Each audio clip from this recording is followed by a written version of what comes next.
For more than a decade, FTI has strived to become the leader in the aftermarket performance transmission and converter industry.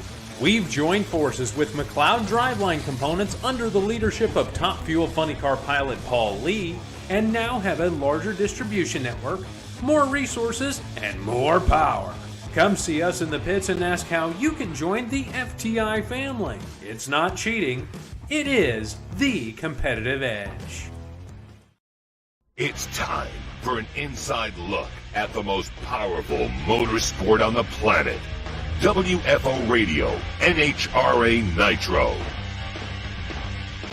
Hey, it's Antron Brown, driver of the Macco Tools Top Fuel Dragster, and yes, I'm a 3-time world champ. But you know what? When I win, I go straight to WFO Radio, baby. I want to see you listening in. This is WFO Radio.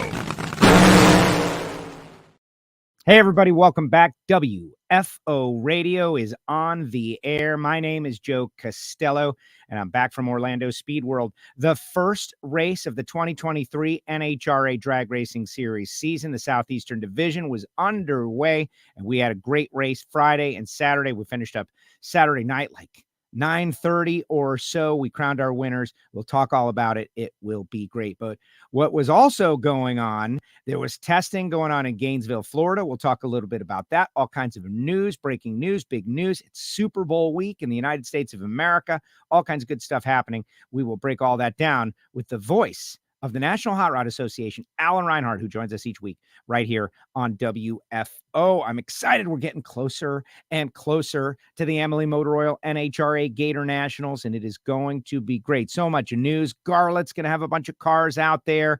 Garlett's coming on the show in the coming weeks to talk about the International Drag Racing Hall of Fame, and I'm going to give somebody out there in the WFO universe an opportunity to win seats at the Garlett's Hall of Fame. Say what? That's right. You got to listen for the next couple of weeks and check out the show and never miss a show and write down every word that is spoken. That's an exaggeration, but we are going to give away a couple of seats to the Garlett's Hall of Fame at the WFO radio table. All right, before we get to Alan Reinhardt, Cycle Drag's Jack Korpela is going to come on the show. Jack from Cycle Drag. His real first name is Jack, and his middle name is From, and his last name is Cycle Drag. He was up there at Gainesville Raceway. He'll be on the show too. So we've got a lot of good stuff going on. Just want to make sure everybody knows. And on Thursday, Wednesday we'll be off. That's middle of the week. We're going to be off. I've got to go learn a little something about a Pontiac engine, something from a local, everybody's got their local Svengali who knows about that kind of stuff. My local guy, Charlie, is going to give me a bit of an education that I'm going to be able to put to good use on our own Pontiac engine. Super exciting. Maybe it's something that I don't know already. So I'm going to learn about that tomorrow. Maybe I'll post some social media. But the bottom line is we will be back on Thursday, 12 noon Eastern time, with your 5-time Pro Stock World Champion, Erica Enders, going to be joining us on the show for her World Championship interview. So you're not going to want to miss it. You're going to want to hear that. You're going to want to see that. You're going to want to be in the audience. You're going to want to ask questions of Erica because it is going to be a great one. But first, let me tell you about the people who make it possible for me to go WFO. Bernie's Speed Shop. That's right. Bernie's.com in Ocala, Florida. You got to take notes, guys. You got to take notes. Of course, you're sharing the show and you're alerting your friends that the show is on. But if you're going to Gainesville, you're definitely going to want to swing by the Bernie's open house the Wednesday before the Gator Nationals, starting approximately 6 p.m. Eastern. It'll be after the draw golf tournament. It'll be after all of that stuff, that testing that's happening on Wednesday.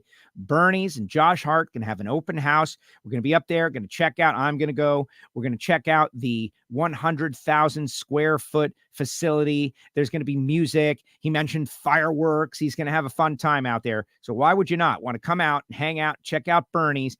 It's down there in Ocala, Florida. Maybe you go hit Garlett's right before. Do a little Garlett's Museum, then do a little Bernie's open house. That's all going on. So go to bernies.com to find out more information about everything that they do. And it's going to be a big event, and I'm excited. Just part of the preseason hype for the Amalie Motor Oil NHRA Gator Nationals. Phillips Connect. I was having some conversations with the folks out there at Orlando Speed World about smart trailer technology. I know how does that come up? And well, I was talking to someone who is in the trucking industry, and we talked about all the sensors that are available, whether it's light detection, whether it's weight detection, whether it's brake stroke sensors, all the things to keep your trucks and trailers on the road safer, not just you and your drivers and loads, but the people all around them. Think of the ounce of prevention worth a pound of cure aspect of Phillips connected smart trailer technology. So go to Phillips-Connect. And if you are interested, please email me, joe@wforadio.com, and I can get you up to speed and put you with the right people. Thanks to the folks at Phillips Connect. Welcome back, Phillips. Super excited. FTI Performance Transmissions and Torque Converters. These guys were on the side of nearly every race car out there in the .90 categories, top sportsman, top dragster, making that big power. Well, you need FTI Performance Transmissions and Torque Converters because they maintain the consistency, but also handle the power. It's as simple as that. Go to FTIperformance.com to find out more information. Great to see Paul Lee getting ramped up. Little test coming very soon. Foggit. This is a great product that I want everybody to know about. Fogging oil for your race car, high performance racing engine. It is part of your routine existence. At the end of the day, when you put it away, you pull the coil wire, you spray inside the carburetor while rolling over the starter, and you fog it down. What does it do? This seals the inside of the engine and protects it as well as is possible from the acids and the corrosion and the condensation that is happening. We were just in Orlando, Florida. You can imagine the humidity when you take a hot race car and put it inside a humid trailer and close it up for the night. Between 3 and 7 a.m., it is just pure humidity. What's going on in there? Wouldn't you like to protect that very highly and precisely honed cylinder wall? Of course you would. So go to foggit.com to find out more information. This should be ritual. It should be like, I'm thinking of personal stuff like that a human goes through. You wake up in the morning, what do? Whatever you do, I don't know, but brushing your teeth is a big part of it. Brushing your teeth. There's never a day where you get up and you're like, I don't think I need it today. I don't think. And you can use that logic for 100 other things. Foggit should be thought of like that. And for the price, it is so worth it. So go to foggit.com and we'll be telling you more about that, doing some social media throughout the year. Total Seal piston rings. We just did a new episode of Hidden Horsepower. It will be out later this week. Lake Speed and Ben Strader from EFI University. If you would like your head to explode, you're definitely going to watch. That's a metaphor. Not really. Your head won't explode. We haven't figured that out just yet, but it is a great episode. It will be a video/audio episode. So get ready to hit the podcast and all the social feeds, including the Total Seal YouTube page. But it's all an exercise. We're doing all this science. We're doing all this technology. It's all an exercise just to remind you that the next time you need an engine refresh, the folks at Total Seal can find you some horsepower. You didn't buy all that stuff to go slower. And if by choosing one ring over another, you're going to get great customer service, you're going to get a bunch of access to information, and you're going to get people that are willing to help you, why would you not? TotalSeal.com, their website has it all. You can even buy an individual ring. Like if you broke a ring, you can get a ring. TotalSeal.com. Later on in the show, I'll tell you about how to become a VIP supporter of WFO Radio. We've got a new episode of Hear It from Heiner. Pro Stock crew chief can answer questions about Pro Stock behind the scenes for our VIP audience. You'll learn about Marvin Rodak's coffeeandgrills.com later on in the show, Frank Hawley's drag racing school, and of course the folks at samtech.edu. But right now, we're going to go out to Tucson, Arizona, where the voice of the NHRA, Alan Reinhardt, is ready to rock and roll. What's up, AR? How are you? I'm good. I'm glad that I am back someplace where I can feel my toes and fingers again after being in Fort Worth for a couple of days. Oh, really? Yeah, those guys, I don't know what to say, but it's like once in a century ice storm again. I know poor Marvin was frozen in there and he was frozen in roasting coffee. But how did you navigate it? I know you're not a cold weather guy. No, by staying inside as much as possible. That seemed like the wise thing to do. It was actually pretty strange because I got off the airplane and went straight to the hotel, and of course, no traffic, right? Icy roads, snow everywhere, and drive there a couple times. I'm going 25 miles an hour and felt like I might be going too fast. And I get to the hotel, and it's about noon. And I said, hey, look, I realize I'm early, but, and the woman checks, and she says, no, I'm sorry, your room's not ready yet. And she says, probably about an hour or so. I said, okay, I'll go get some lunch. I said, there's nowhere to go get lunch. Chili's was closed. Wild Wings was closed. Applebee's was closed. I mean, every place, it's like they freaking just closed the town up because it was 24 degrees or whatever it was and snow everywhere, so nobody went to work. So anyway, I got done, I got a lot of things accomplished that I was trying to accomplish while I was down there, so we'll see how it all works out. We got celebrity Dawson Pauly is out there saying WFO out there in the audience. That is great. His attention in the pits last week went like gangbusters. This week's attention in the pits is Cooter Hidalgo, our stock eliminator world champion. So everybody needs to check that out. Yeah, Alan. Did you do that before or after? Before. It was at Vegas. How much before? Not very much before. Okay. But I was telling Nikki about it. I was like, it would be great if we could do something like this for all of our world champs.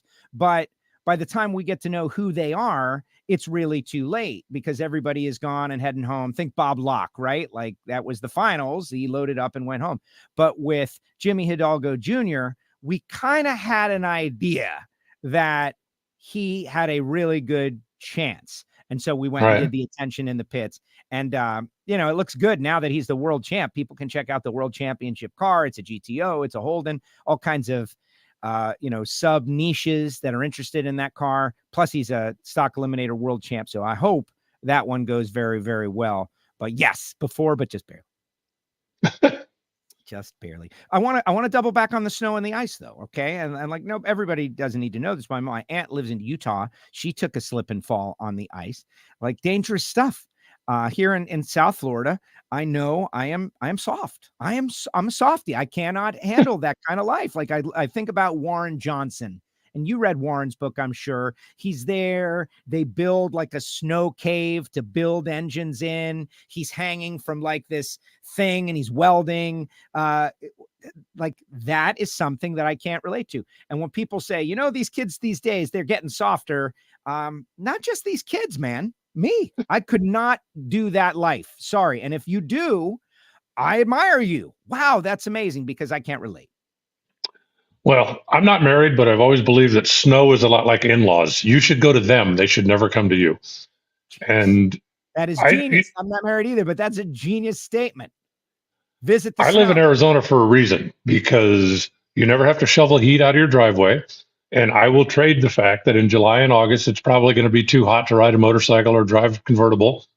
But in January and February, it's good weather for that. January and February is when I'm home. So, no, hey, it takes all kinds. So I salute the people that live through that and deal through that and do that every day. Ain't me. I'm very grateful to be down here. And that's why you never hear me whining about how hot it is, because I do not want to be cold. I don't care how hot it is. I don't want to be cold.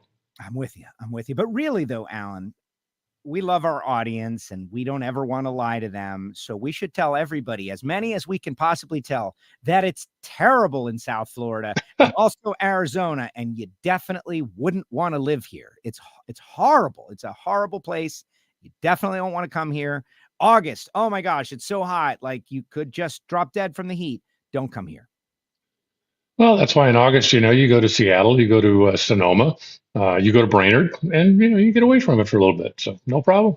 Exactly. Meanwhile, Seattle last year was the hottest heat that I've ever felt. Like the sun was like burning my brain. So I'll start. Division 2, off and running. Great event down there at Orlando Speed World Dragway. The social aspect to me was the number one thing. Seeing all these Lucas Oil Series racers, the relationships that I've already created, and everybody was super happy and made some new relationships, got to know people, walking the lanes on the test and tune day on Thursday. Friday, we did get a rain shortened day. We only got one time run in. And then Saturday, we started bright and early. We got everybody a lick on Saturday morning. We finished up like 9:30 at night. Kevin Helms winning in super stock. Jeff Longany, stock eliminator. Doug Foley, 2-seater, goes out there and wins in super comp over Frank Altilio the second. Clint Riley. Wait a minute. He was driving a 2-seater? No, that's just his nickname. It would be cool though. That would be cool. He's coming up on you. Here he comes. Get him. But Doug Foley did a great job, of course. Clint Riley, top dragster, top sportsman. Super Gas was Sherman Adcock right before his birthday. I'm still mad at Michelle for not saying it was his birthday the next day. Like hours later, it was birthday. I didn't get that note. That's bad on me. Wes Leopold supposedly won his first comp eliminator race. I didn't know that Wes had not won in comp. Crew guy told me, maybe it's not factual, but Wes had a fast hot rod, man. It was awesome. And it was just, it was great stuff. Will Kraft and juniors, great stuff. Had a great time and absolutely loved it. Robert Sellers in top sportsman with that crazy 59 Saratoga. Just a very successful event. We had some moments that were a little dicey, but we all pulled it out and it turned out all good. Awesome. Well, I'm glad you guys got that one completed, and now we're officially off and running. We'll have somebody in the point lead. I wonder if there's anybody, I kind of doubt it, but I wonder if there's anybody that was there that will be in Phoenix next weekend, because we've got a double divisional in Phoenix next weekend at Wild Horse. And obviously after that, we head to Gainesville, and then we start in earnest with the Camping World Series. Well, exactly. And there's a lot of Gator Nationals related news, but you mentioned Phoenix. That's where you are. Let's talk about that, right? That's a final race we're going to have there, as I understand it. Okay, I like that look. Honestly, I like to see that. I hope that's true. I don't know how we're promoting it, if we're promoting it as like the final, but I fully intend to enjoy every second of the Arizona Nationals, a second race on the tour this year, just in case. Yeah, and I don't know. I'm, certainly not trying to start a rumor, but a year ago when they made the announcement, I was 99% sure that was it, that this would be the last year and they were done. It was a big highway construction project, a large chunk of which was going to basically go right through the middle of what is Wild Horse Pass, the lake, the racetrack, the road courses, that it was basically going to get mowed under by Progress. That project now is not going to happen.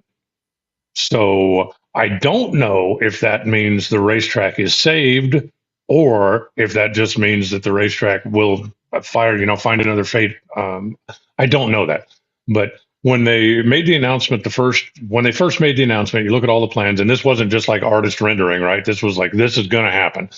Like I said, I was pretty sure that this would be it. Now I'd say I'm only about 50% sure. So if the growth doesn't overrun the place, then I hope they decide to go ahead and save and maintain and keep the racetrack. There's there's a lot of different people that rely on that, not just us. And obviously, I'm biased towards the NHRA and towards the drag racing, but the drag boats have been going there. Firebird Lake predates the drag strip by 10 or 15 years, and the amount of road course testing that goes on out there.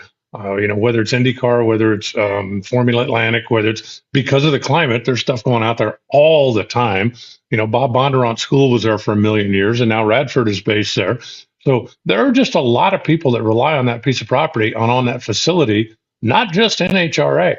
And so hopefully this will mean that the racetrack gets new life. I've certainly got my fingers crossed. You tell me where or who or how I can help.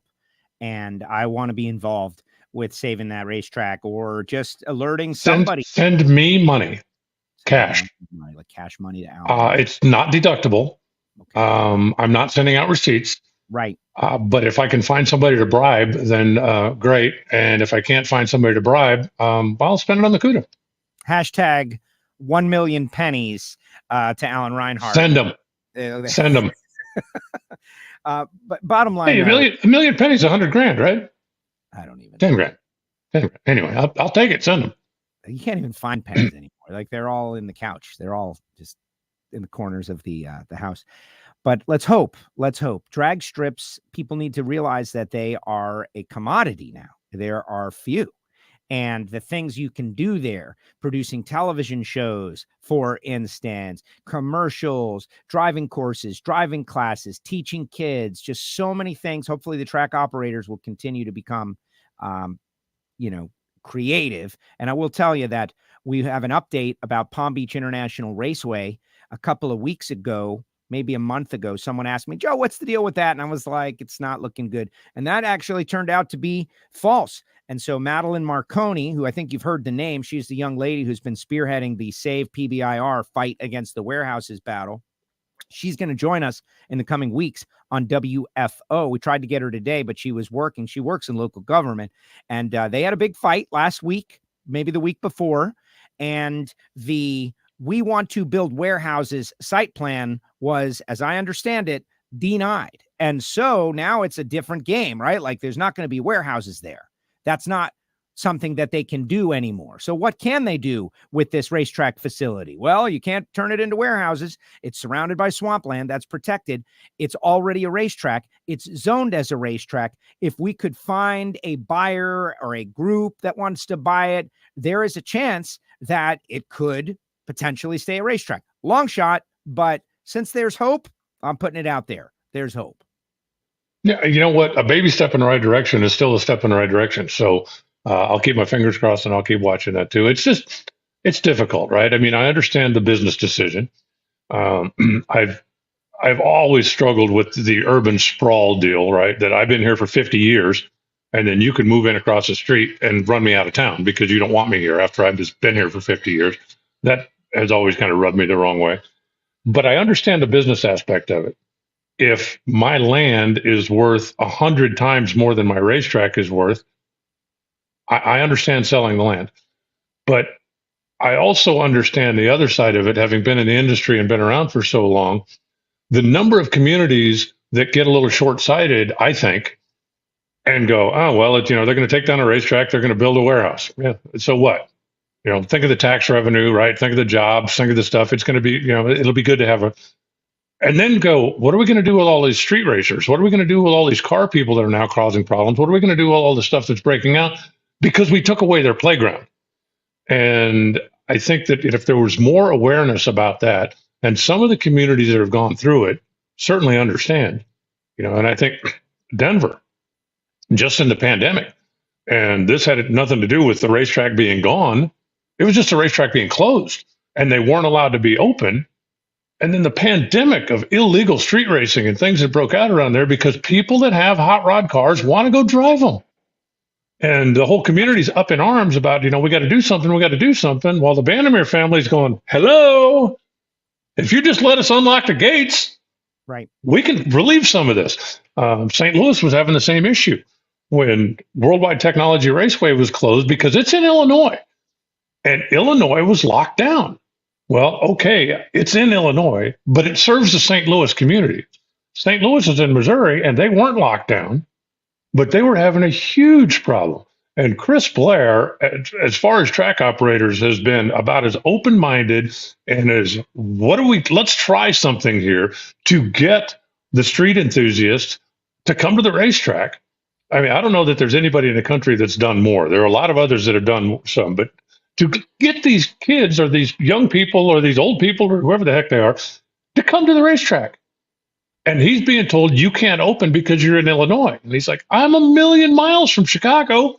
If you're having a problem in Chicago, let me help St. Louis, but wasn't allowed to do it. And I think that those communities in particular now understand that the racetrack is not some nuisance on the edge of town where they make noise on Friday and Saturday. It is a huge asset for the community as just having a relief for these people to go do this. I mean, can you imagine what the kids would do if you just closed, every park and every little league field and then start complaining about, well, the kids are playing baseball in the street. Well, you close their field, right? I mean, there's people that have hot rod cars are going to want to drive them in that manner. And if you don't give them a place to do it, they're probably going to do it someplace where you don't want it.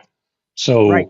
Hopefully the communities, I just wish the communities get together, right? If somebody goes, okay, we're going to build a warehouse here, then you need to tell them, okay, come up with a plan for what you're going to do to accommodate all the people that you're displacing. I mean, if they were spotted owls, right? You go, oh, you can't do that. You're ruining their, well, you're taking away the habitat of people that like hot rod cars. You need to at least put some consideration into what's their outlet going to be now. And if you don't have an answer for that, then don't be surprised when they end up on the street. Well, exactly. But the overzealous anti-motorsport, non-deep thinker would say, well, we'll just empower the police to take their cars. We'll just empower, we'll do it with enforcement. But we have learned that that kind of stuff is very, very expensive, and prohibition doesn't work. It doesn't work. You get people angry. They're going to do it anyway. Then all of a sudden you clog up the court system. You're taking people's cars. Like, that is a failure. I think it comes down to us, like what Antron did when Antron went to Capitol Hill. Like, it's messaging. It's messaging. All of that. I hate to say it. We don't talk politics. Everybody hates it, but it's messaging. You have to say what's good, not what's bad. Community, learning to work, working with your hands, STEM technology, doing it in the right place, doing it the right way. All of these things are what come from motorsports. Everybody that's involved in motorsports, usually a successful business owner, usually building or making or hiring people right here in the United States of America, creating jobs. All of these things are things that we have on our side, which is why we're fighting this battle to win hearts and minds of people who they just don't know us. They don't get us. We are a fraction of like what football is, right? And football is even small compared to the greater world, right? They don't know what we are all about. And then, like, when Street Outlaws first started, and it was like, we're in the streets and we're breaking the law and we're doing stuff and we're running from the cops. Why so many people felt like that was kind of counterproductive to what was good for the sport. And that's why when No Prep Kings brought it to the racetrack, and it's like, no, we're doing it in a safe way. We're having a race. We've got a crowd. You can watch. It's not illegal. That was a better thing because it wasn't counterproductive. So it's just messaging, and hopefully everybody gets on the same page and says what you just said, and we say it over and over again. And when they have a chance at their local elected official to tell them, hey, this is a good thing, not a bad thing, please support it. And I know that's what SEMA and PRI are doing with the RPM Act and SaveOurRaceCars.com. Hopefully everybody has signed on with that. And but you need lawyers, and you need lobbyists, and you need people to realize and acknowledge that this isn't just some, back alley thing that's happening, that it's a business, it's an industry, it creates jobs, probably more jobs than other like industries here in the United States of America. Well, it's an industry unto itself. The racing, the aftermarket parts suppliers, whether you're talking about wheels, whether you're talking about tires, whether you're talking about hard parts, whether you're talking about electronics, whether you're talking, all of that stuff is related to the industry. But you've got to have an outlet. And driving cars at a high rate of speed is not an illegal activity if you do it in the right place. But if you deny access to the place where you're allowed to do this, I don't see how you can be surprised that cars start getting driven in an unsafe fashion in an illegal place if you don't have a place where it's allowed. And I just think that, and again, I think racetracks, so many of the racetracks have built their community relationship to the point that the communities want the racetrack. They understand the racetrack. They understand good about it.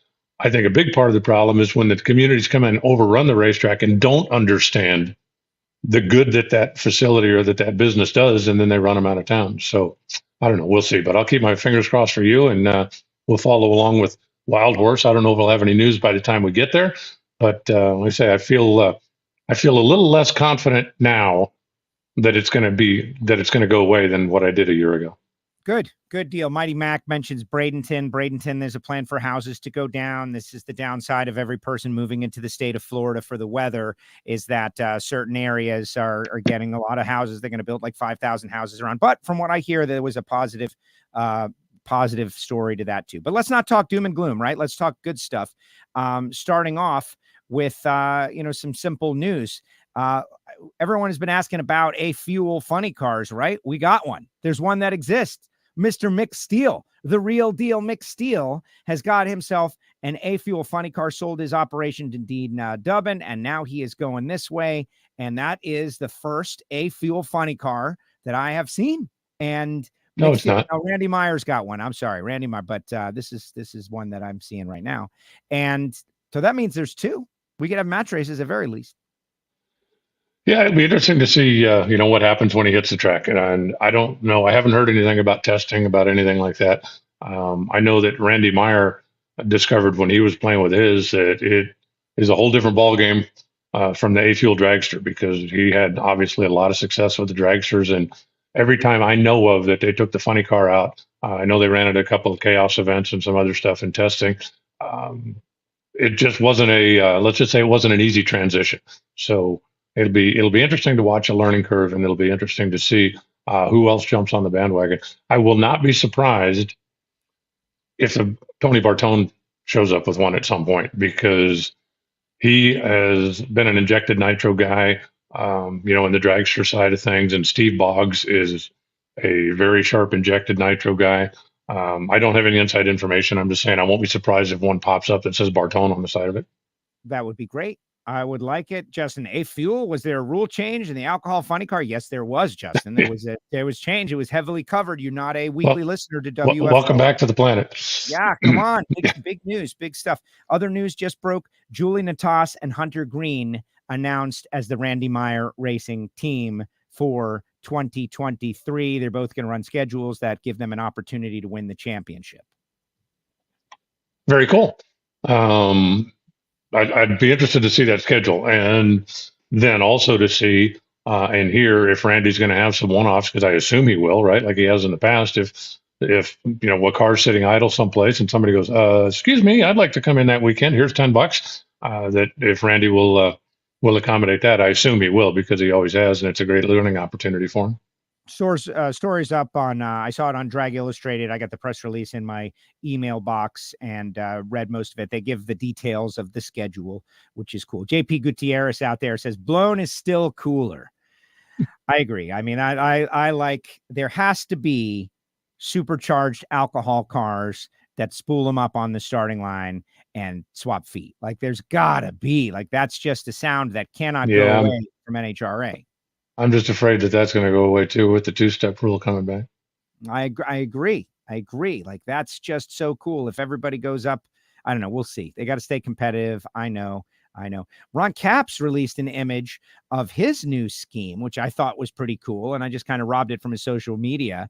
There you go. So the white that everybody was worried about or talking about, very prominently featured on Capps' car. And that's a good looking machine. I don't know who took the photograph. I apologize for not crediting the photographer, but whoever it was, we know the NHRA photographer, probably Mark or Mark or Richard, right? But with the reflection, that kind of feels rebellious to me.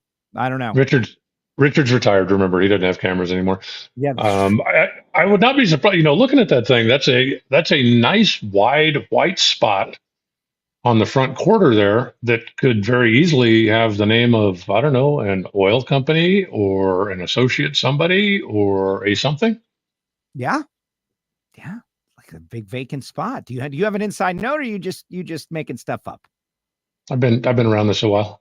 I like that. Look at that. Reinhardt giving notes. That's why you got to click subscribe, guys. Like, we don't just blurt out stuff we're not supposed to blurt. But there's a hint, there's a breadcrumb. I believe that was a breadcrumb, Alan. You just kind of left a little trail for the folks out there. Pretty exciting. What else? Doug Foley. It's got Lance Larson, Glenn Huzzer. Glenn, who's been around for a long, long time, kind of made some appearances back out there. He's going to start off in Gainesville. He's going to run 9 other races, and he's got E3 spark plugs. Way to go, Doug Foley. They had a big week this week. He's announcing E3 and his crew chiefs. The kid wins in Super Comp in Orlando. Good weekend for the Foley fam. Yeah, I'm looking forward to seeing the performance of that car. Lance Larson has been around for ever, I think. And Glenn, as you mentioned, a guy that's got a lot of inside knowledge. He might not be a household name, but he's a guy that has been around and been on a lot of really solid teams and sharp guy. So it'll be interesting to see what the performance of that car, if they pick up, like everything, right? If you hit Gainesville and it goes well, I believe Charlotte 4 wide, and it goes well, then who knows? Maybe they'll look to expand. And as I understand it, E3 was added to Protex and the rest of the group that has been helping him. So, extra funding is a good thing no matter who you are. And E3, which is a big NHRA sponsor, and they've been involved with us, and I have spoken with those guys from time to time. The execs and the CEOs, they come out and it's like, how's it going, guys? Like, do you is this working for you? Those are the kind of questions that I'll ask. And they seem very positive. Obviously, they're getting on board with Doug. I feel like that's the kind of company let's all remember the Phillips Connect deal was a 3-race deal. And then they said, man, this is going really great. Let's expand. And then it turned into a 3-year deal. And so maybe E3 feels great about what's happening with Doug and the way he's representing him, and they get some performance. That's the kind of thing where I feel like they could turn it up a little bit if they so choose. Well, they've had an involvement with NHRA for a number of years, but I think that when you look at what NGK has done over the last couple of years, and they're kind of expanding and making a bigger push, then if I'm a competing entity, I look at that and think, if this is working for them, then maybe I need to step up and get my brand out there with a little bit more brand recognition as well. So, hey, I'll take every sponsor battle we can get. It just makes it more fun to watch when you've got something else to root for. John Force Racing, Mr. Teagues and Flavor Pack coming on board with Robert a little more. They got Cornwell a little more. Auto Club still on the car. Good to see Mr. Teagues feeling good about NHRA drag racing. I didn't finish, but I was going to do a search because I don't know if Flavor Pack is available in my grocery store, but I would like to support that. And that's something that I think every fan, if they want to, they can go online somewhere and maybe order some up, right? It's not like a big ticket item. Everybody's got to get some frozen vegetables somewhere, and they are on board. So Robert is going to kind of have a new look here in 2023. Yeah, Robert's car is going to be changing a little bit more regularly than it had. They've always had AAA of Missouri when they were in that area of the country. They've had AAA of Texas, obviously, when they were in that part of the country, and the Auto Club of Southern California for most of the rest of it. But, hey, things change. The horizon changes, and I think it's good for John that they're able to expand a relationship with some of the sponsors that they had on a smaller level that want to now step up and take a little bit bigger role, which obviously means that they've been seeing some return on investment. That I think about, and we're in this process of growing the sport. The sport is growing. Scott's out there, and he says something that I agree with, that the excitement of a new season seems to be more prevalent than ever. I agree with that. I know we always get excited, and typically, I don't know if this would be Winter Nationals weekend or what, but we're waiting till March. So we're really getting amped up for excitement. NASCAR was back this past weekend. We got the Super Bowl this weekend. We will be making picks, then the Daytona 500, and then we'll still have some more time. And then finally we get going in March. But there are a lot of companies that still have yet to be exposed to what NHRA drag racing is. The broadcast is going to be on the big Fox network in March. Everybody in South Florida should be campaigning to WSVN 7 Fox in South Florida to make sure that they air the race, because sometimes they don't. Just a little side note. But the chance to be on Robert Height's car is pretty much a guarantee at a lot of television time that I just have to think is going to be in excess of what you would be spending for equivalent attention for straight TV time, to be involved with Robert. Like, how many did he win last year? How many too fresh, too fast, too tasty events is he going to be in? All he's got to do is go to the semifinals. Like, Robert Height is a sure win for TV time. Yeah, and I think that's part of the Too Fast Challenge, the Mission Foods deal that maybe a lot of people overlooked, is that is now guaranteed more TV time. Because if you're part of that, it's going to be part of the qualifying show. And as anybody knows that watches regularly, a lot of times if the qualifying show is condensed a little bit, depending on what the time window is and what you have to deal with, you don't necessarily see every run down the racetrack, right? And if you go out there and you puff the tires and you're saying, okay, they go, well, Joe stays in the number 3 spot, but you don't see the run. But that Mission Challenge now is going to guarantee that if you are one of those 4 cars, you're going to get more TV time. And I think that could be a big selling point for somebody like Robert, obviously like Ron, like Matt, like the usual suspects that are in the Final 4. And it's also going to be a bonus for somebody, that gets to the Final 4 occasionally, because now you've got that opportunity to showcase a little extra next week. And, a little adamant in it. And I'm 100% for it. I think that's one of the real upsides of this program. I know a lot of people did kind of an eye roll about it's Saturday, it's qualifying, nobody cares. They do now. When you put cash up there and you put a guaranteed shot to get a little more TV time, they definitely care a little bit more now than they used to. So I think it's good all the way around. And world championship points after the cutoff. Like, that's the thing. I haven't gone back and done the math, but it was pretty easy last year. 3 points. 3 points could have been acquired in a lot of different spots over the course of that Too Fast, Too Tasty Mission Foods deal. And it could have totally changed the outcome. Like, the whole top 10 could have been slightly different, including the championship, based on Saturday results. Maybe some purists are not into that. I think it's cool. And, those are the rules. So get ready. You might not like it, but you better learn to love it, because it's the best thing going today. Woo! Well, let's watch it play out before you hate it, right? I mean, and I think anytime you've got a chance to dangle the carrot out in front of competitive people, they are going to put more effort into it. How many Saturdays did we go out there Saturday morning and watch everybody smoke the tires because, well, we need to find out where the edge is, or we need to, and this run doesn't really matter and it doesn't count. We don't really care that much. Well, now guaranteed those 4 are going to care a whole lot more than they did last year. Simple as that. About Saturday. Like, there's an incentive. We're always trying to incentivize fans to come to the track, incentivize people to go out and work hard.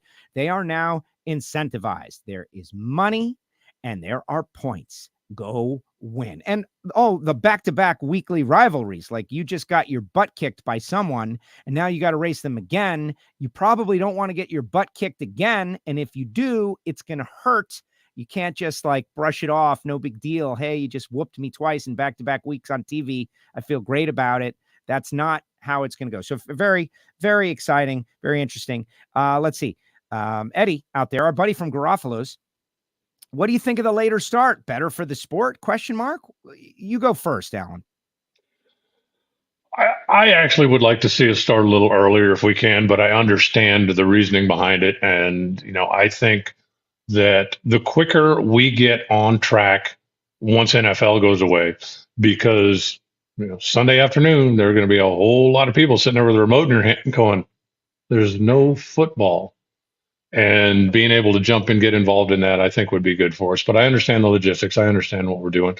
In Alan's little fantasy world, and especially with the Fox connection, I would love for the Winter Nationals and the Daytona 500 to be on the same day.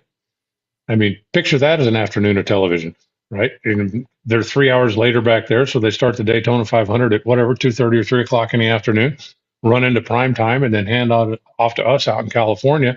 And that would be, professional racing boom firing off right behind NFL's closing event. So in Alan's little fantasy world, I'd love to see that. Is it possible or feasible? Who knows? We had that, I think, in 2010, if memory serves me right, because I went out to Pomona and Force won, and I remember that Dale Jr. did something well, and I mentioned Dale Jr. and he totally thought he misinterpreted my question, and then it became, what's the question? And it burned on my brain because it was like an epic fail question with John. But then you lose all your media, right? Like, because they're all in Daytona. Everybody that covers motorsports goes there instead of us. I like it. I like starting on the East Coast.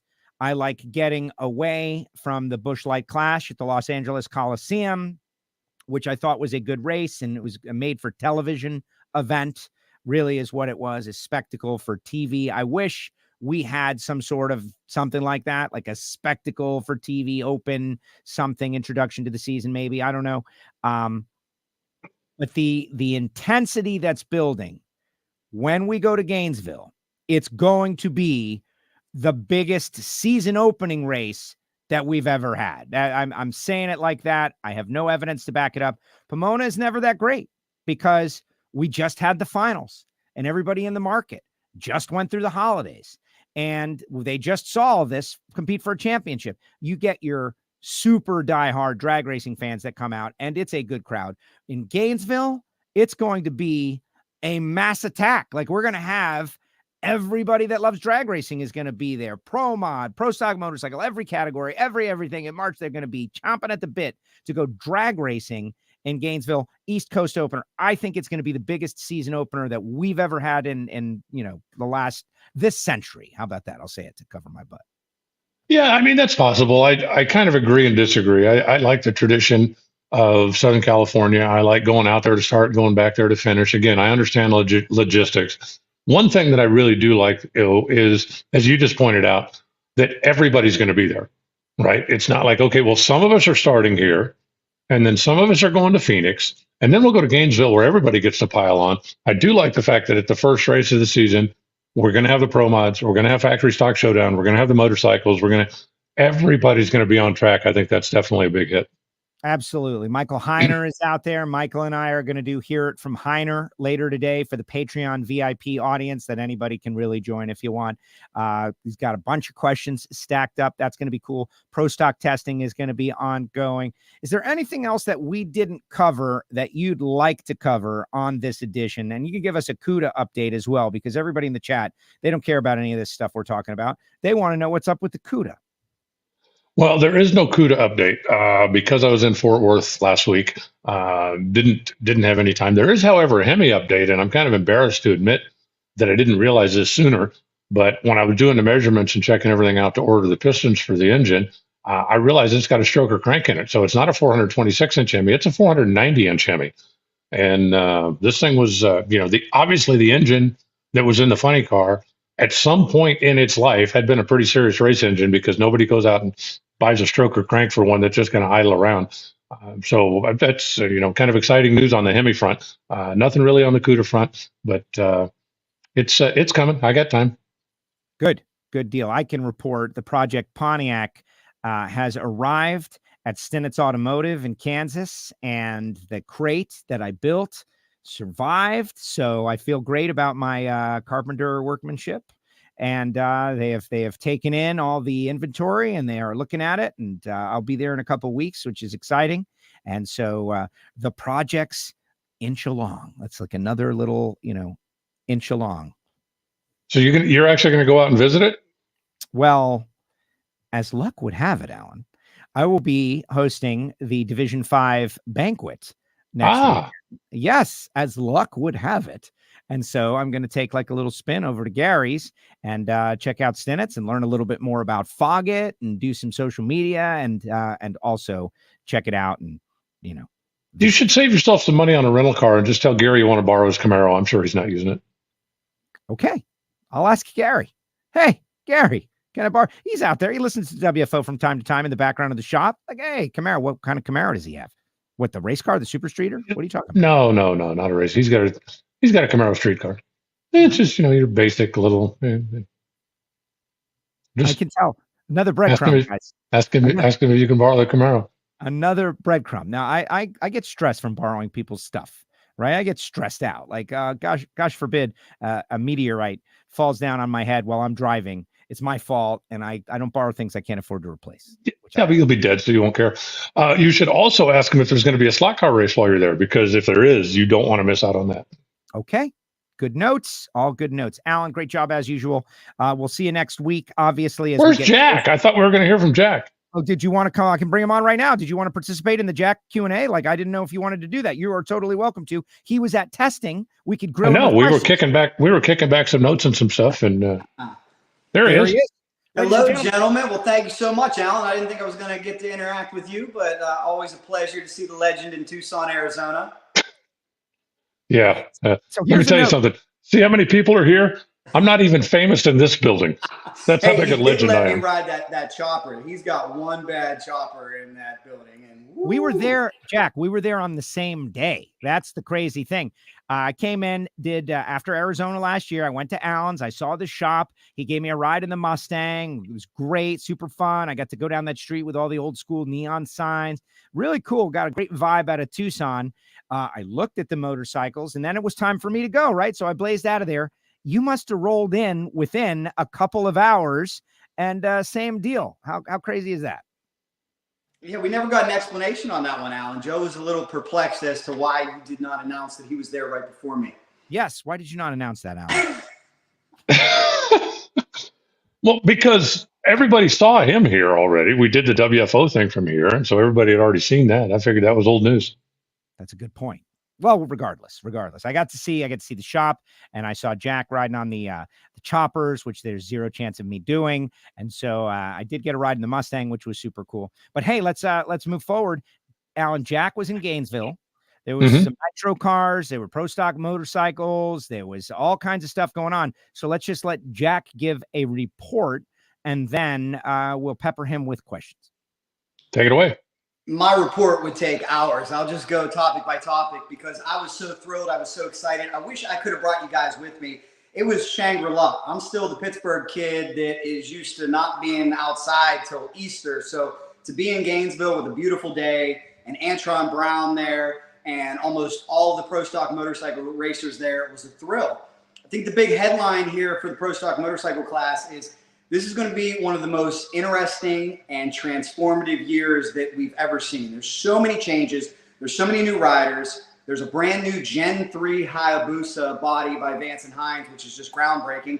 And we've also got billet cases, which is something that racers have been asking for a long time because they were still using Suzuki GS cases from the 80s that are drying up because so many of them have been blown up at the drag strip over the years that now Vance and Hines has come out with this universal engine. And Eddie was telling me it's 91 hours to machine a set of these cases. But of course you got that. And then you got Matt Smith over there looking to make history. No pro stock motorcycle racer has ever reached 7 championships. And that's his goal this year. And guess what, guys? He wants to do it on a Suzuki. So it should be interesting to see. How did the Suzuki run? How did Matt Suzuki run, comparatively speaking? Matt went a 674 on the Suzuki. Then he rolls out this brand new Buell, which I believe is Scotty Polachek's old chassis with a new body, max ECU update, and he goes 669. So I start scratching my head and I'm thinking, does he really want to win on a Suzuki?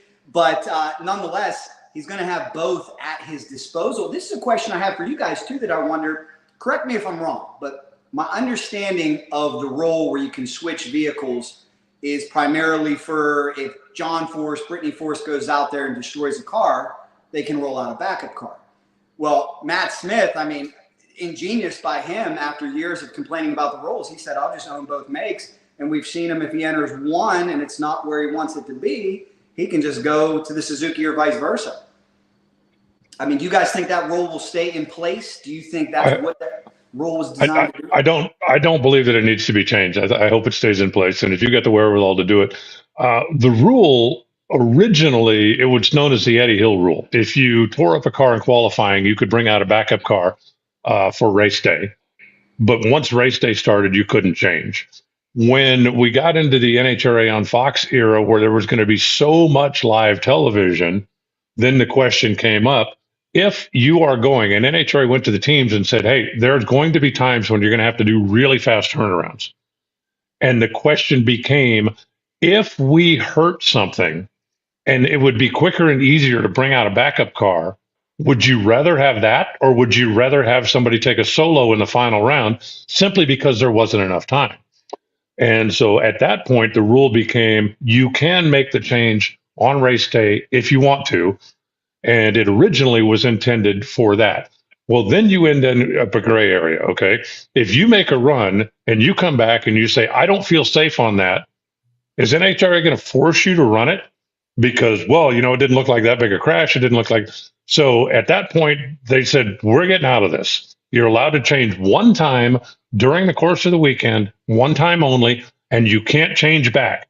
If you come out the first run on car A and go, you know what, that thing's not doing what it's supposed to do, bring out car B, and you crash car B, you're done, unless you can fix car B. So you're allowed to make one change at any point during the event, and I hope that doesn't change. I like, did Matt take advantage of the rule? Absolutely he did.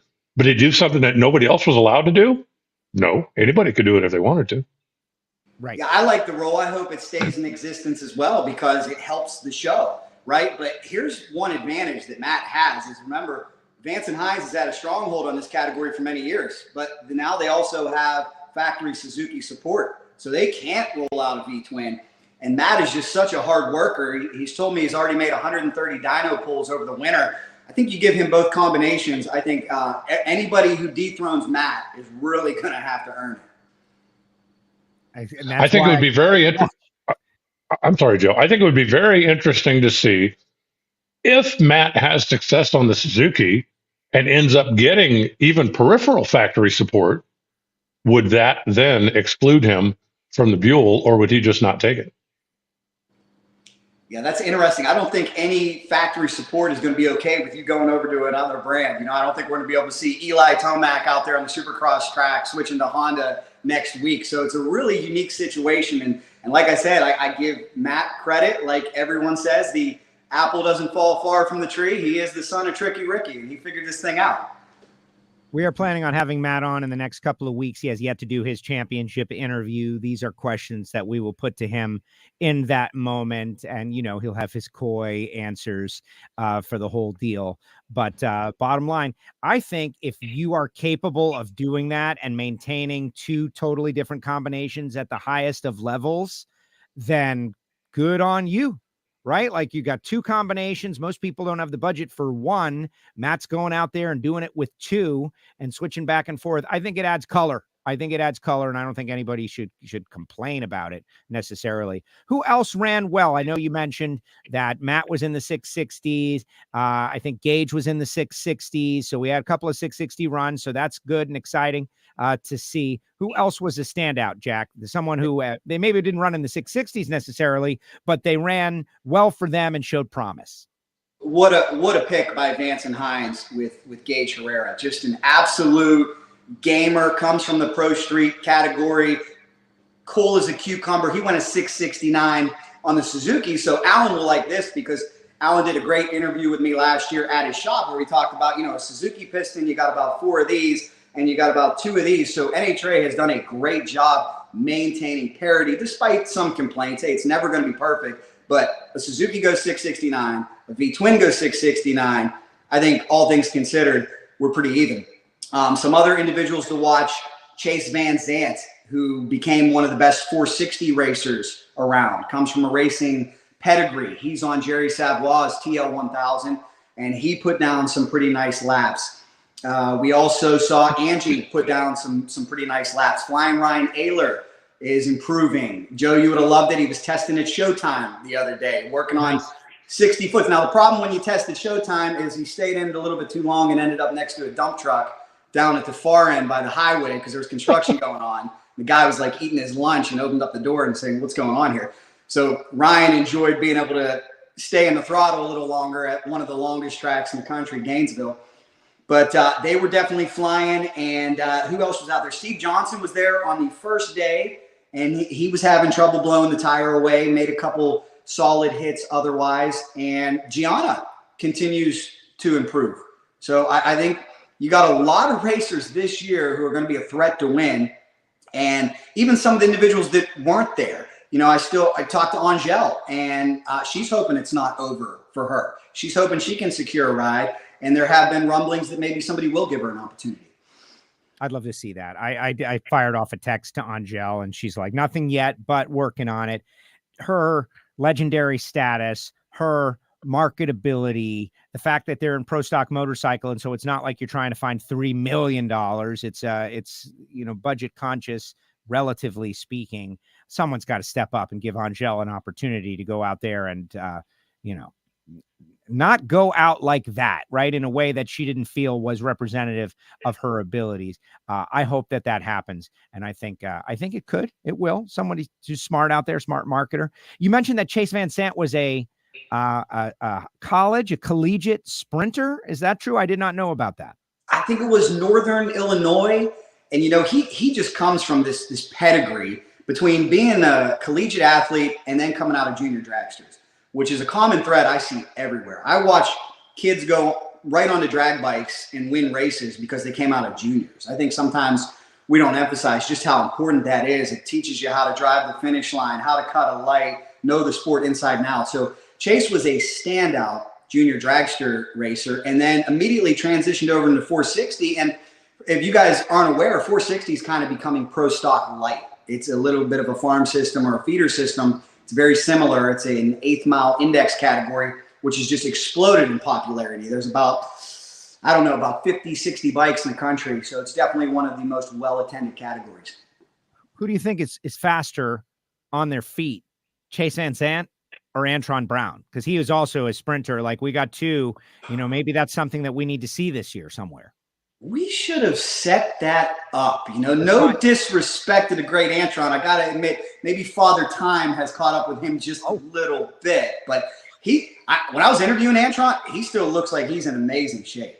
And I just want to say, AB, if you're out there, it was Jack who said that. I did not say it. I just want to see the race. I just want to see the race, Antron. You're a sprinter. He's a sprinter. Pro stock motorcycle background. Like, shouldn't we see that somewhere, guys? Doesn't that have to happen somewhere?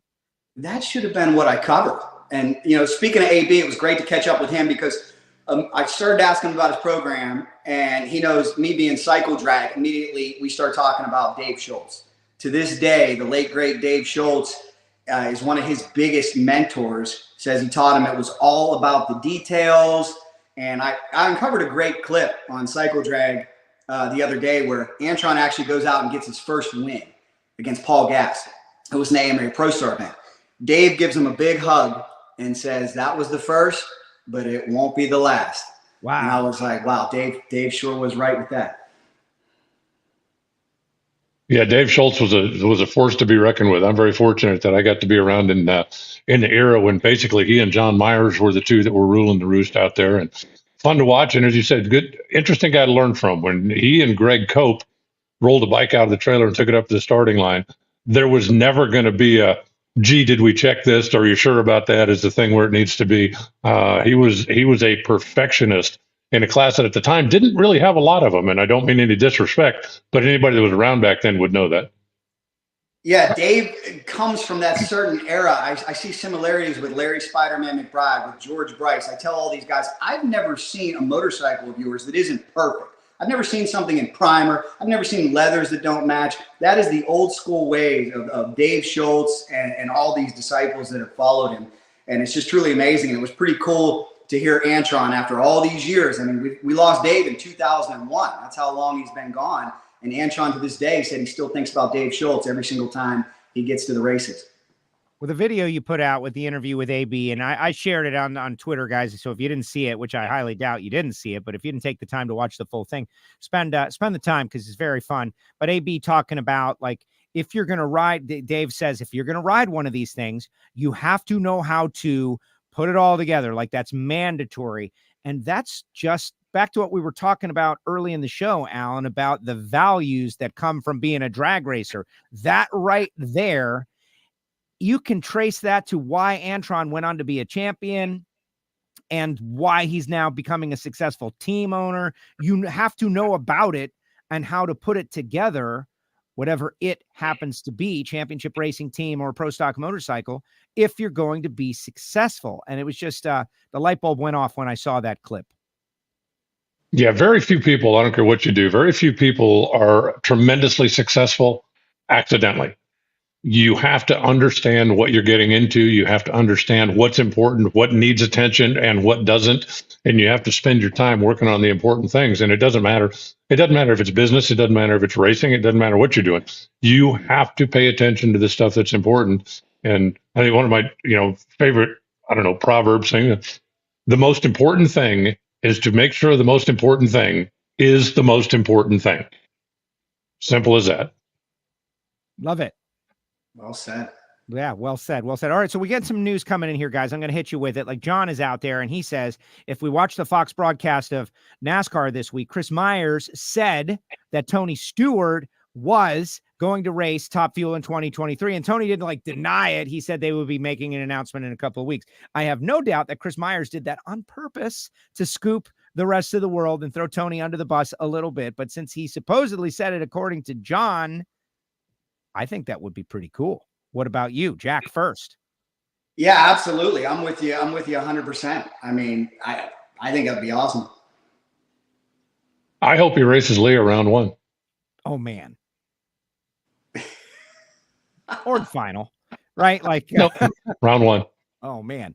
That would be great. He did a great job in the booth, by the way. Very insightful stuff. What about what was? I think I saw Justin Ashley was there as well. Any updates on those guys and what were they working on? I noticed a story on Competition Plus, which was kind of interesting. That Brian Karate is pre-mixing all his nitro. That's kind of an interesting deal to free up AB, who is the official nitro mixer of that team. Some interesting changes going on. Anything else that you noticed out there, Jack? It seemed like, who knows what was going on in testing. So don't want to criticize anybody at all. Who knows what they were trying, but they were really blowing the tires off. Every time I saw that car come up to the starting line, it was smoking the tires pretty hard. And I know Kurt Johnson was there, the track specialist, so he was really helping to get a grip on the surface. But it seems like they just had some problems hooking up. Excellent. All right. Before we let you go, you put out a video and I shared it and I watched it and I enjoyed it. And it was like 99% great. And then there was Gianna Salinas attempting to predict the Super Bowl, which was fun and funny. And Gianna, you're out there. I thought it was so cute, but you definitely put her in an uncomfortable position to pick the score of the game. So I think this is a perfect transition to each of us making our Super Bowl pick, because it is Super Bowl week. And once the Super Bowl happens, then we can focus solely on racing. Jack, since you're our guest, why don't you go first? Give us a little insight into the game and maybe a score.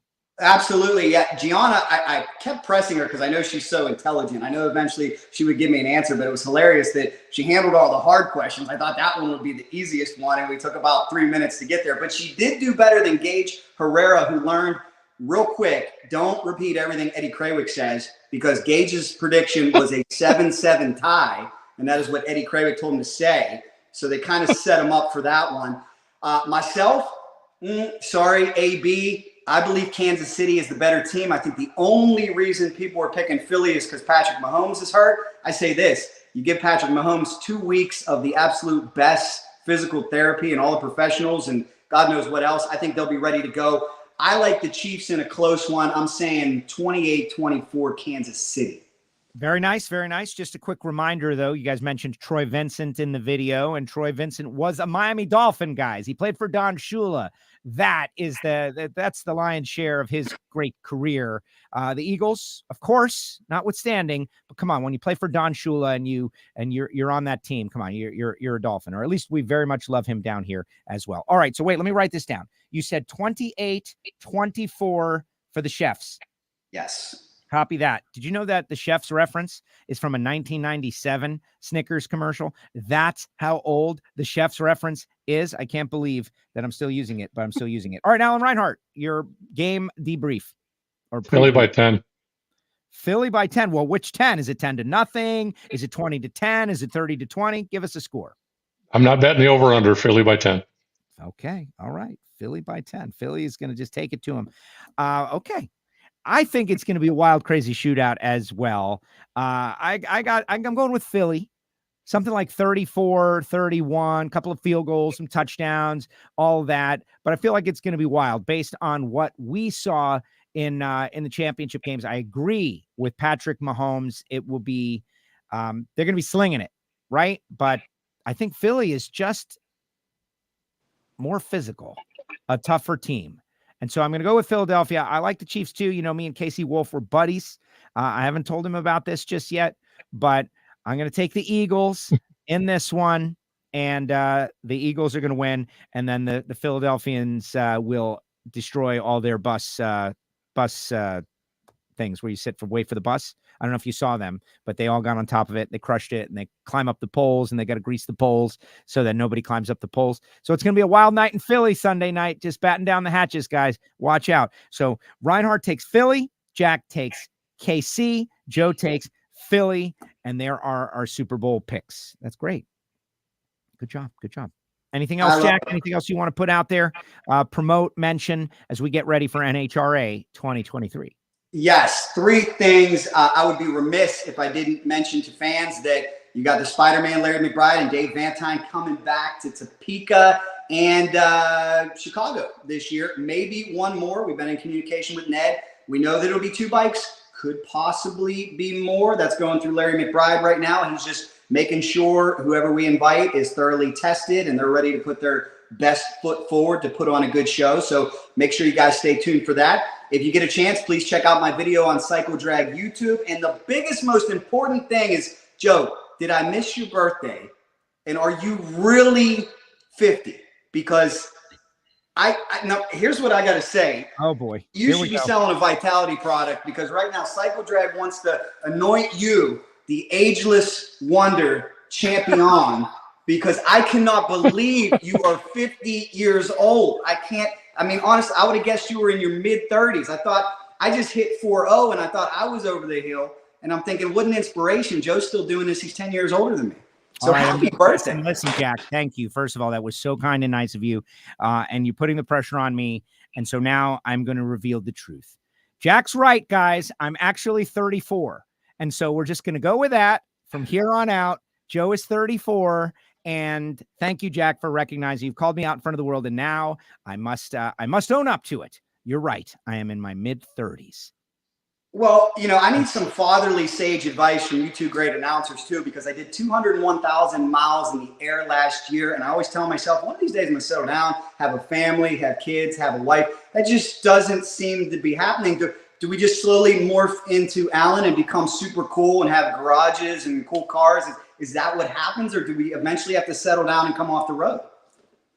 Boy, that was a hell of a save.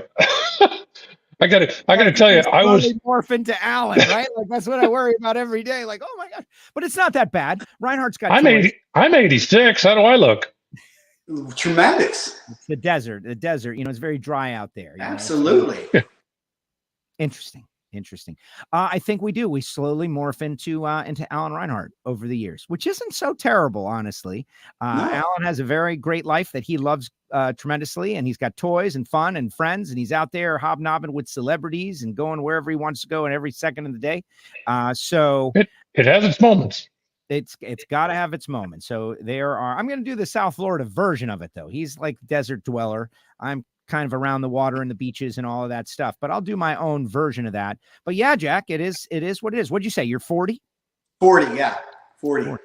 Did you say you did all those miles in the air? I didn't think you even knew what an airplane was.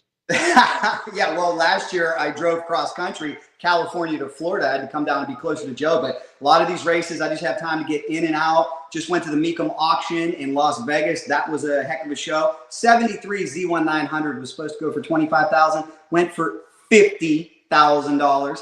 How about that? Absolutely crazy. But yeah, I just find myself never slowing down. And Alan's such an inspiration. I know I watched him for all those years behind the great Dave McClellan and Bob Fry and all these guys, and working his way up.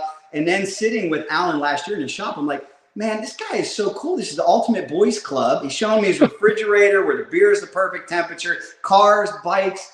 And I'm thinking, is this the other way to go? Just never settle down and be Alan Reinhardt. That's it. It's the great debate. The great debate will rage. What is great. The right thing to do? It's great to be Alan Reinhardt. Yes. Do we become Alan Reinhardt, or do we go help orphan children? I don't know. We're good. We don't have to decide today, though, gentlemen. That is the good news. I appreciate it. Jack and Alan, thank you very much. This was a whole lot of fun. I don't know who this is. I'm probably Flyin Ryan. I'm going with the Chiefs, as the owner of El Bandito Tequila played for the Chiefs. That's kind of cool. But, Fletcher Cox is a drag racer, and he's playing for the Eagles. Like, we got drag racing ties all over the place. But what were you going to say about the belt there, Jack? I do love the belt. This belt. I was just going to say you two are the champions, but here's what we know about picks. We don't take the sentimental picks, boys. We take the picks that are going to make us a few bucks in Vegas. So Chiefs is where you need to be, unfortunately. All right. Well, we're going to remember this. And the good news is we will have the results very, very soon. And you will be, if you are accurate, you will be heralded on this show. We will make you a superstar for your great pick. And everybody has the right. Jack just gave you I don't know what the over-under is, but he gave you a total. And so you've got it right there. Get out there and plunge, guys. Plunge. All right, gentlemen. Thank you very much. See you. Good to see you, Jack. Great to start the season and see both of you. Gainesville's going to be awesome. Like you said, I went to school there. I believe the best market for NHRA drag racing. They got posters of Kenny Bernstein up on the wall at every restaurant, every bar. I just believe more than anywhere, and there's great markets in all of NHRA, but more than anywhere, Gainesville just loves their drag racing. Fact. Absolute fact. Thank you, Jack. Thank you, Alan. Appreciate it. Jack from Cycle Drag, of course. Way to go, Jack. Alan, thank you so much. Good to see you, Joe. We will chat again next week. Just like that. Way to go. Alan, we're all becoming Alan Reinhardt. I think that's kind of an interesting way to go. Not there are worse things than that. Certainly, the guy has created a very successful life where he has got a Barracuda. What do I got? How about that? What a show. What a show. Yeah, I know you guys are mad at me. You're all mad because the big ruse that I was 50. And now the truth is out. I'm only 34. Hey, guys, I like ageism, right? I was trying to use it to my advantage, make people feel like I was a little more mature than I actually am. Maybe I had some more experience than I actually do. But now Jack has outed me and I've just gone. So the reality is I'm only 34. So there you go. Deal with it. Last week, I joked about being 42. But Jack had to go and tell you the real deal that I am 34. So there you go. We're going to go with that. All right. Let's get your comments in the comment section, guys. Like, what do you want to say? Don't worry, Earl Nichols. I'll get you your comment. We got a couple of them out there. I want to remind everybody about the Garlits deal. Garlits is going to have the Flathead Dragster, Swamp Rat 1, 6B, 13, 14, and 22, all out there at Gainesville Raceway. How cool is that? Also a reminder to everybody that's watching, WFO Radio TV on YouTube. Like, we need you to subscribe and click that bell, baby. Click the bell so you never miss one. We're closing in on a milestone like this, the 1,000 and then the 2,000 and then 3,000. We're slow growing this thing as people are coming in and checking out the show. And if you don't have a preferred method of viewing, use that one. WFO Radio TV. Thank you, Stevie Fast, for that bit of a note. Let me tell you about the people who make it possible. Like, literally, I can't do this without these folks. Marvin Rodak and RodaksCoffeeandGrills.com. This guy was one of our first sponsors. I think Frank Hawley was first and Rodak's was second in terms of weekly sponsorship that keep the show going. This man roasts coffee fresh per your order. He is a great person. He is a drag racer. They do grills and tools and tips and information. They're down there in Fort Worth, Texas, Frozen Inn. Give them a call, 817-924-6821. Call Marvin. Tell him you heard about it on WFO Radio and order the WFO Radio blend of coffee and something else, the Haitian Blue Mountain coffee, or, talk to him about it. That's part of the Rodak's experience. It's not like I've got a friend. It's like, why can't I order online? Because you're missing the Rodak's experience. The Rodak's experience is you talk to Marvin and you learn about coffee and you get a little next level education. It's a customer service. It's a benefit, not an inconvenience. RodaksCoffeeandGrills.com. Frank Hawley's drag racing school, of course, the Dragster Adventure. They've been working out down there, Gainesville Raceway, working out. McGahays are going through. Everybody's going through. They're getting their license. They're getting up to speed. Who's going to run Super Comp this year? Who's going to do what? Bottom line, Frank is the man when it comes to this. So if you just do the Dragster Adventure, you're still going to learn some of what it takes to be one of the greatest drivers of all time and how to think about being successful. The Dragster Adventure is what I promote, because most of our listeners are not trying to become Super Comp World Champions or get their Super Gas license. You're certainly able to do that at Frank Hawley's, but go drive dragsters for the day with your friends who don't understand your passion for drag racing, and you'll bring them right into it. Oh my gosh, this is what it's all about. Oh, I love it. I'm going to come to the races with you. FrankHawley.com. Tell them you heard about it on WFO Radio. Samtech.edu. They're approved to train veterans under the GI Bill. You know that machinists and the people with that knowledge are vital to the future of our country. They're vital. You go back and look at all the, terrible armed conflicts of the past, and why were we, the United States of America, able to be successful? And along the way, it had something to do with manufacturing and machining. We need qualified, intelligent, smart people who know how to make real things. It's not just punching in some numbers into a computer. And that's what Samtech is and does. And it's a skill that you'll always have and you'll never lose. And you can take it anywhere. Samtech.edu. They're approved to train veterans under the GI Bill. They've got engine block programs and CNC programs and motorsport EFI tuning. Call Brian Massengill. Tell him you heard it on WFO Radio. Everybody knows Bernie's Speed Shop right before the Gator Nationals Wednesday night open house. I'm going to be there.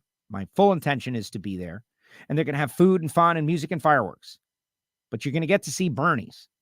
Go to the website, BURNYZZ.com. Josh Hart and Britt they adopted a little boy, super cool. So the family has grown. The junior dragsters are on order. Bernies.com. Follow their social media.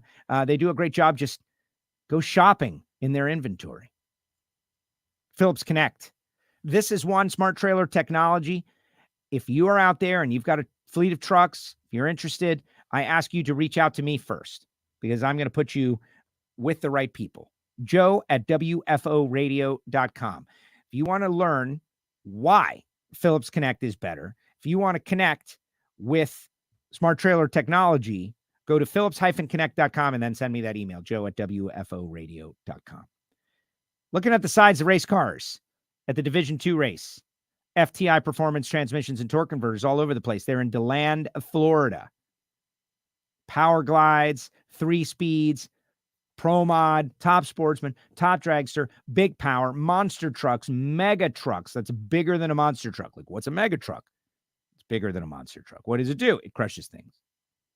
But they've got a lot of horsepower and a lot of weight, so they need a really strong transmission. And that's what FTI is all about. But it's not just about .90 racing and bracket racing. It's about the shift kit and your Turbo 350 for your Camaro. They do all of that, and they apply all the intelligence and knowledge and information that they've learned on the racetrack to your car. Check them out, FTI Performance Transmissions and Torque Converters. Of course, always tell everybody you heard it on WFO. That guy, he drove me here. He told me I had to come. And Foggett, this is one that everybody can have. It kind of works in the machine shop. Like, what has happened is Gary Stinnett and Steve Williams have partnered to create this product. It comes in this fantastic can. And its primary function is to protect the inside of your high-performance racing engine. That is primary function number 1, the prime directive. The end of a day of racing, it should be part of your routine to fog it down and spray it into the carburetor while rolling over the starter so it goes through the cylinder walls. There are videos up on YouTube. They've got a YouTube channel. You should all go follow it. But as is the case with industrious Americans, they're finding all kinds of stuff to use this stuff for. Firearms, of course. The machine shop guys are using it while machining. It is a great product that is affordably priced. You should go to fogit.com. You can get there from our website, WFOradio.com, and you can see all the different things that you can put this to use for. Obviously, protecting your racing engine is number 1 because you've got total seal piston rings and you want them to last and you want that great ring seal that you're getting because of your very precise engine hone that you got from all the different episodes of Hidden Horsepower you've been watching to last forever. And that's how you do it. TotalSeal.com, new episodes of Hidden Horsepower are going to drop later on this week. Ben Strader from EFI University, they've got a class that they are promoting, competition engine building, out there at EFI University in Lake Havasu, Arizona. And we spend a lot of time talking about it on the episode, and you get to see some of the very interesting things that they do. Now, it is going to be an audio episode, but the audio people are going to get 7/8 of the information. The people who watch on the YouTube page, they're going to get 8/8, 100%. The combustion loop, using combustion sensors to find out exactly how precise and how much power is coming out of each cylinder. Just amazing stuff, the technology that is available. And this is what Total Seal is using and sharing to become an industry leader. That is why they are in stock eliminator all the way up to Formula One.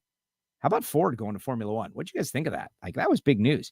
We talked about it on the Ignition podcast, which hopefully you checked that out. Thank you, Total Seal. Appreciate you guys. If you want WFO stickers for free, they look like this. I will send them to you. You got to make my job easy. You take an envelope and you write your address on it and you put a stamp on it. And you take that envelope and you stuff it in another envelope and you put this address on it. Castello Media /WFO stickers, P.O. Box 848-353, Pembroke Pines, Florida, 33084. And then I will get your letter, your envelope. I'll open it up, find the other envelope that has already been completed by you. And I will stick the stickers in there. Typically, I send 4 of them. Seal it up.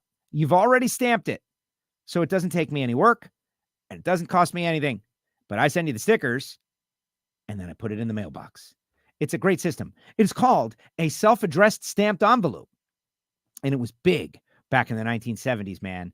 Every commercial. Send a self-addressed stamped envelope to 848-353, Pembroke Pines, Florida, 33084, Palo Alto, California, 81009. I think that's the real zip code. Hopefully I didn't confuse anybody, but I do on a regular basis anyway. I want to mention Hear It from Heiner. We've got some good stuff going on this show. We've got, where did I unloaded the visual? Doesn't matter. Michael Heiner is answering questions from WFO Patreons later today. That's right. The Patreon VIP Listener Club. What do they get? They get to know all the secret behind the scenes stuff. Do you like the show? Do you think we're doing a good job? Do you want to support us? Do you want to kick some bucks our way so that we can pay for our internet, which was very expensive this month, by the way? I think I'll be making a call later on. Like, hey, too much. But in the meantime, patreon.com/WFO radio. You get the Monday morning motivation. You get to participate and direct the show on Ignition and watch the taping session. You get to ask questions from a real race-winning pro stock crew chief. Hear it from Michael Heiner. And once the season starts, a bunch of other stuff. And if you join for a year, a season pass, not only do you get WFO decals, a pin, a patch, but I will send you a t-shirt as well. Please include your t-shirt size if you join for the year. Yeah, sign up. Join us. Become one of us. Become one of us. And generally, we have merch. The merch stuff goes on sale every once in a while. All right, guys, I've been stalling for you to put your comments in the comment section. I will tell you, Gary Stinnett has received the engine, so Project Pontiac is ongoing. I'm very excited about what we've got going on. A friend of mine ran Super Street at the Orlando Divisional race this past weekend. I'm going to tell you guys this story. He's a lifelong friend, like literally lifelong friend. We figured it out. We were on the same T-ball team when we were 5. It's a long time. 5 years old. That means like I've known him for 29 years, guys. Think about that. 29 years. Wow. That's a long time. 29 years, because we met on our T-ball team when we were 5.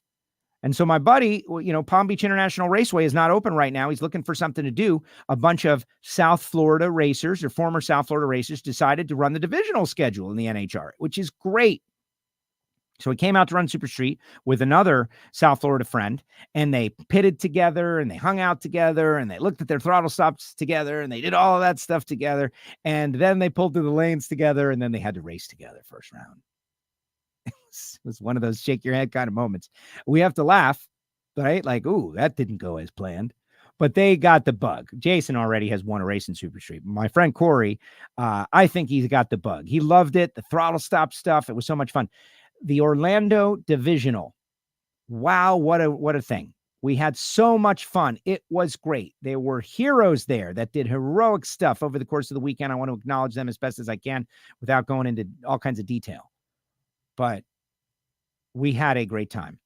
And my energy to take this 78 Pontiac Trans Am that my dad bought brand new in 1978, the car that drove me to kindergarten, that we then turned into a race car, all steel. It has been the centerfold of Popular Hot Rodding's 25th anniversary of the Trans Am edition, can be resurrected not only as a bracket car, but as an NHRA Super Street caliber race machine. And so that someday in the future, maybe, perhaps, I could be out there at Orlando Speed World racing Super Street, in addition to announcing, by the way. I don't want to give that up. And maybe the Gator Nationals one day. Who knows? But that is the plan. That is our plan. All right, let's see what people got to say. Zach says, Joe, what's your rating of John the Baker pizza? You know, we got one right down the street. Back when I was on the Neil Rogers show, John the Baker would bring them in all the time. I felt like it was good. It was good. Positive. My rating for John the Baker is positive. How about that? To be fair, I haven't had John the Baker in a long, long time, and I need to do a re-up on my checking it out. That's not going to happen right now because I'm avoiding all carbs. I'm avoiding, when you hit 34, guys, it starts to come on. You got to do some stuff. But way to go, Zach. Zach, what are you around here somewhere? You go to the one on Davy Road Extension? That's the new one, John the Baker. All right, let's see. Royale Lee, great job calling Division 2. Watch the show right here. Great season started with some great racing. Totally agree. We had a great time. Fast cars, quick cars, decent comp field. It was great to see Wes Leopold win his first race. That car was carrying the wheels big time. We're going to talk with Roger Brogdon about the craziness that he's got going on in D4. The comp eliminator is coming back big time, and I plan to be right in the middle of it. Bobby Graham, hey peeps, like and share the show. It's not too late. That's true. He's right, guys. We do not have a big marketing plan for WFO radio. Like every nickel, we put it right back into the show somehow, some way. But when you share the show and tell your friends and rock the stickers and rock the shirts, it helps. It helps us, and I like to think it helps NHRA drag racing and its racers. Jeff Bonifield, fog it for your guns and machines. Oh, yeah, everyone here know that already. Well, don't say that, Jeff, because then they won't need me. Everybody does not know it already, Jeff. They need to learn about fog it on WFO. That's what needs to happen. But I get your point.